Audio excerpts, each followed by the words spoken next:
spouse who says, I want to talk about this. You have a spouse who says, I'm done talking about this. All of this conflict that comes up.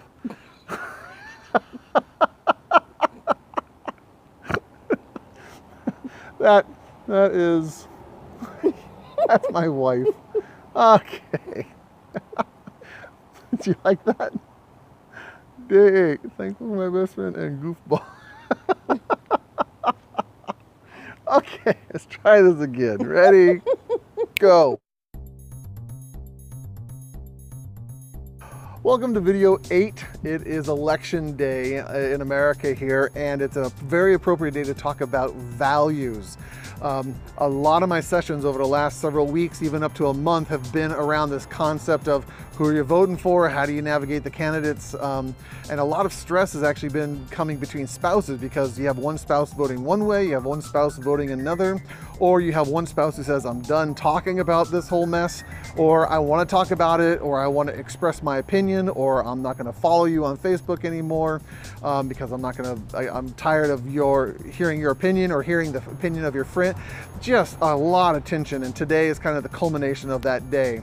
But politics, elections are not actually the only main value system that creates conflict and tension in a marriage that's based upon values.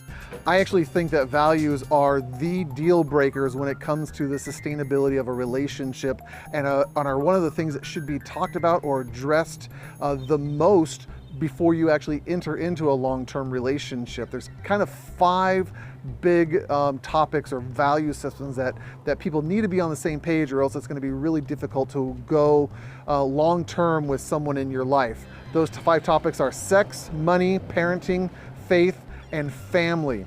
Sex, money, parenting, faith, and family. When it comes to sex, there's always the argument about too much, too little, who initiates. There's a lot of tension, and sex tends to be a very personal and intimate topic that people express a lot of hurt and a lot of frustration over. And if you don't have real clear communication and expectations around that, it will be probably one of the top areas of conflict in your relationship if you're not on the same page with your spouse. Money goes without saying. There's always a saver, there's always a spender. How do we spend our money? Who makes enough money? Who works? Who doesn't? A lot of topics around money and providing for your family. Let's see, sex, money, parenting. We tend to parent how we were parented, and so when you have a husband come in being parented one way and a wife coming in being parented another way, it just makes a perfect collection or arena for conflict. And when you disagree about that and you have things as important as your children and your children's hearts at stake, it can become a very volatile topic. Sex, money, parenting, faith. Faith is actually kind of spirituality and how you see the world. What is the purpose of life? What is the purpose of us being here? What is the most important things in life? How do you practice your faith? Big esoteric and ethereal questions like that are really, really important to answer before you get into a long-term relationship.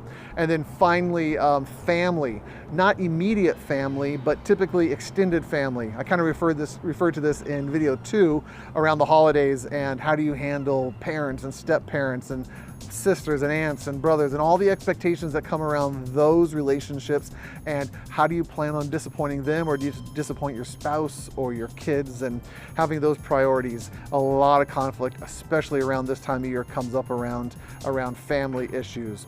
The big 5: sex, money, parenting, faith, and family. Those are topics well worth talking about and getting on the same page. I talk about values as kind of taking a trip together, and if you get in the car and one of you wants to go to Seattle and the other person wants to go to San Diego, it's going to be really difficult to take that trip together because they're in opposite directions. So it's time well spent to sit down and talk through a values conversation and what is actually important to you.